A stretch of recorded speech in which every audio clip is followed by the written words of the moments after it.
Hello, good evening. Welcome to ARS News Channel. Vinayaka Chavithi పూజా విధానం. గణేష్ చతుర్థి పూజ timings, నైవేద్యాలు, మంత్రాలు ఇవే. ఏ పూజ చేసినా, ఏ వ్రతం చేసినా, ఏ శుభకార్యం చేసినా మొదట గణపతిని పూజించడం మన సంప్రదాయం. విఘ్నేశ్వరుడిని పూజించకుండా ఏ పని మొదలు పెట్టరు. అందుకే పండుగల్లో కూడా వినాయక చవితికి ప్రథమ స్థానం. ఈ వినాయక చవితి లేదా గణేష్ చతుర్థి పండుగ రోజు భక్తితో గణపతిని పూజిస్తారు. ఈ పూజ విధానం ఎలా ఉండాలో ఇప్పుడు చూద్దాం. హిందూ సంప్రదాయంలో జరుపుకునే అతి పెద్ద పండుగ గణేష్ చతుర్థి.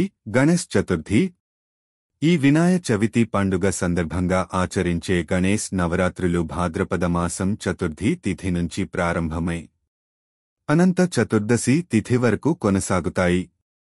ఈ 9 రోజుల పాటు ఘనంగా గణేష్ నవరాత్రి ఉత్సవాలు ఆచరించిన తర్వాత 10వ రోజు ఘనంగా నిర్వహించే గణేష్ నిమజ్జనంతో వినాయక చవితి పండుగ ముగుస్తుంది.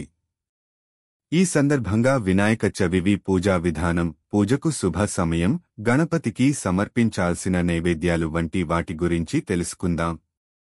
వినాయక పూజకు కావాల్సినవి: పసుపు, కుంకుమ, గంధం, కర్పూరం, అగరవత్తులు, తమలపాకులు, పూలు, పండ్లు, కొబ్బరికాయలు, బెల్లం, తోరం, దీపం, ప్రమిదలు, ఆవు నెయ్యి, వత్తులు, 21 రకాల పత్రాలు, నైవేద్యాలు, ప్రసాదాలు. గణపతి పూజ శుభ సమయం. తెలుగు పంచాంగం ప్రకారం చూస్తే భాద్రపద శుద్ధ చవితి తిథి ఆగస్టు 26 మంగళవారం మధ్యాహ్నం 1:54 గంటలకు ప్రారంభమైంది. ఆగస్టు 27వ తేదీ బుధవారం మధ్యాహ్నం 03:44 గంటల వరకు ఉంటుంది.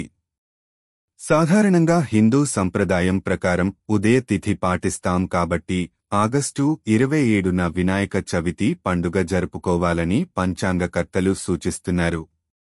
అలాగే వినాయక పూజకు ఆగస్టు 27న ఉదయం 11:47 నుంచి మధ్యాహ్నం 01:41 గంటల మధ్యలో అత్యంత శుభప్రదంగా ఉంది.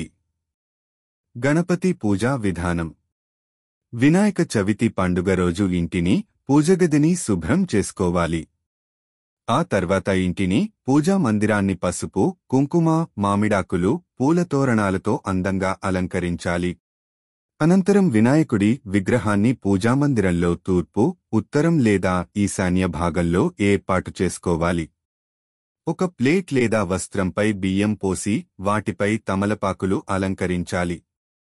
ఇప్పుడు కలశాన్ని ఏర్పాటు చేసుకుని దీపారాధన చేయాలి.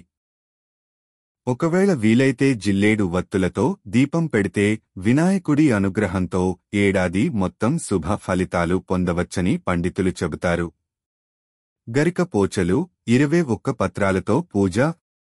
వినాయకుడికి గరిక పోచలతో పూజ చేస్తున్నప్పుడు జంట గరిక పోచలను గణపతికి సమర్పిస్తూ పూజ చేయాలి. ఈ జంట గరిక పోచల్లో ఒకదానిని సిద్ధిగా, మరొక దానిని బుద్ధిగా భావిస్తూ వినాయకుడిని ఆరాధించడం వల్ల శుభ ఫలితాలు పొందొచ్చు. అలాగే వినాయక చవితి పండుగ రోజు 21 రకాల పత్రాలతో విఘ్నేశ్వరుడికి పూజ చేస్తాం. అయితే ప్రస్తుత పరిస్థితుల్లో 21 రకాల పత్రాలు దొరక్కపోవచ్చు. ఈ సందర్భంలో జంట గరిక పోచలతోనే వినాయకుడిని పూజించిన 21 రకాల పత్రాలతో పూజించిన ఫలితమే ఉంటుందట. అయితే విఘ్నేశ్వరుడికి ఎరుపు రంగు పుష్పాలంటే ప్రీతికరం. కాబట్టి ఎర్ర మందారం, ఎర్ర గులాబీ వంటి పుష్పాలతో వినాయకుడిని పూజిస్తూ వినాయక మంత్రాలు లేదా గణపతి అష్టోత్తరం లేదా వినాయక చవితి వ్రతం కథ లేదా వీలును బట్టి అన్నీ పఠించాలి.